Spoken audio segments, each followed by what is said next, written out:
Hello, this is Randy. Welcome back to Brain Break with Randy and Keitho. I apologize that it's just me, and hopefully, I'll have figured out why my camera hasn't been working.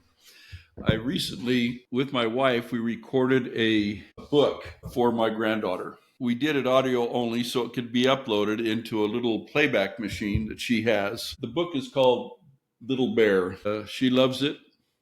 But unfortunately, when I went audio only, it turned off my camera and I tried to figure it out. Every time I've recorded, I see myself, but it's not recording with the camera. So anyway, hopefully this has fixed it. I wanted to talk to you about how different things are. It sounds like I'm a bit of a reactionary, but maybe this will remind you of some things. You can talk to your grandchildren and children about it.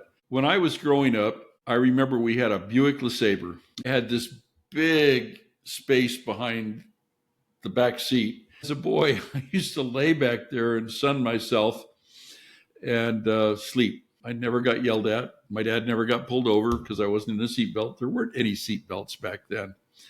I don't remember what year the car was, but we had it for a number of years. I think he replaced it in like 69. Maybe wrong on that, but I think that's when he did.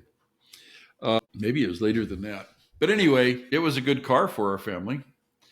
But seat belts were something that only came about I think they became required in new cars in 1968. If you've ever seen an old-fashioned child seat, they weren't they weren't very good at doing anything but holding the child in a chair. Usually they had to be put over the front seat so that they would work.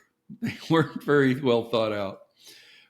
Now, when our kids were growing up, they were in cloth diapers, our oldest was. And then for traveling, we could splurge and get some Pampers.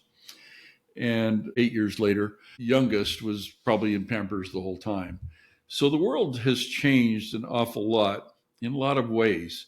When we first had a baby, people gave us as a gift a diaper service. And that meant that someone would come by and collect dirty diapers and bring them back clean. Right now, you're probably going, that's disgusting. Yeah, that's just the way things were because there weren't anything but cloth diapers back then. Now we have quite a few different things. I worked for Procter and Gamble, and I understand what the cellulose does and how that all works, and how they use polymers to make it more absorptive. There's a pretty great technology. If you've ever seen the bandanas that people wear in the heat, you can get them wet, and you'll keep feeling the moisture coming out of those bandanas because of the polymer, the polyacrylamide they put inside of those. That same polyacrylamide can be put in soil to again absorb water when you water a plant, and then it releases it as the plant needs the water. Pretty great technology. And I worked with that technology for about 40 years. The thing that is just incredible to me is, when car seats first came out, they were trying to come up with something. When our children were younger, we were poor. So having one of these car seats that you could carry the child in, we couldn't afford to do that. And when one of our friends' kids fell out of one of those because they hadn't figured out how to strap the kid in, and the locking mechanism between the arm and the top failed. The kid just tipped out and fell completely out. We were shocked and saddened for our friends, but glad that we couldn't afford one at the same time. Cars were just different. When seatbelts first came out, they used to sell seatbelt kits. They'd give you the belts and the snap, and you had these big bolts that you'd drill through the hole you'd make a hole in the bottom of the car, put these huge washers on to hold that bolt underneath and into the car. Sometimes they held and sometimes they didn't. Depends on the quality of the manufacturer. I mean, most of these guys that were making these things were still learning because it was new technology. Volvo impressed us completely when in the early 70s they invented the 3-point safety belt and gave it to the world. I've always been impressed with Volvo wanting to do that. That's just an impressive piece of technology, their desire to help us as a world. when I was growing up, cars weren't fuel injected.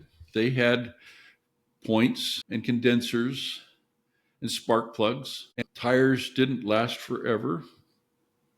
And you just had to add air to them when they got low, and they'd run forever. No, tires blew up all the time. If you've ever watched A Christmas Story, we always went on a trip and knew that we were going to have at least one, if not more, tires blow up on us. That was just the way life was back in those days. Now, when I was in high school, I was the first kid in my school to be able to buy and put on my car, which was a Volkswagen Bug, but it had a Porsche engine in it. I put a set of Michelin radials on my car. And man, that was a totally different world, because while it still had points and condenser and all that, it had Michelin tires on it. And that was like hugging the road. There was no sliding or anything. That was the most fun car to drive. And I think it was 2 days before my high school graduation that a gentleman who had been drinking a little bit too early with his girlfriend, not his wife, that he had an accident in that he T-boned me and totaled my car. I was able to buy that car back for pennies on the dollar after they reimbursed me for the car. And while I was on my mission, my father was able to sell it to one of my friends, and he and his dad turned it into an amazing dune buggy. And that's fine. When I came back, I went to college and didn't have time for those kind of things anymore, though I was a little jealous every time I'd see that dune buggy, knowing what was under the hood or in the back of it. So I guess what I'm saying is things are always going to change. If you've listened to Keitho talk, he owns a Tesla, and he's got a group of older people that he's using Tesla self-driving to keep them safe as they age. And I'm talking people older than me by far, some of the people in their 80s, but the Tesla self-driving can help them drive. And I see so many people that on Facebook and other places, Quora, Reddit, they say things that shows they don't understand. China right now is building the equivalent of 5 nuclear power plants a week to keep up with their energy demands. And they're all solar power plants. It's incredible. And I mean, I've seen the same things you've seen, but I guess what I'm saying is do some research, because the world is going to change. It's not necessarily for the worse.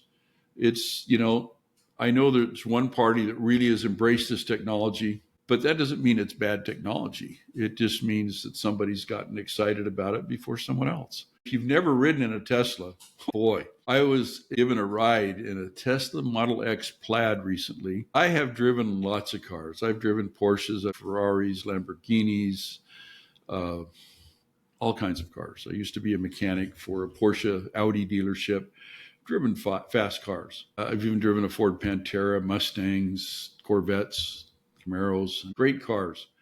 I have never been scared in a car until I rode in this Model X. He asked me if I wanted to drive it, and I said, I'm sorry, I'm not mature enough. I'm 67. I'm not mature enough to drive that car. But it was great. I'm sure glad my friend thought of me when his son offered to give me a ride, or someone a ride. And they came and woke me up one night. Well, I actually wasn't in bed, but I was certainly on my way. Told me I needed to get dressed and go for a ride in a car. So, but I'll tell you the whole story of that another time. Thank you for joining me again for another episode of Brain Break with Randy and Keitho. I hope you found this enjoyable. Please like and subscribe, make comments, and tell your friends and family about us. We sure appreciate you listening and watching. Have a great day.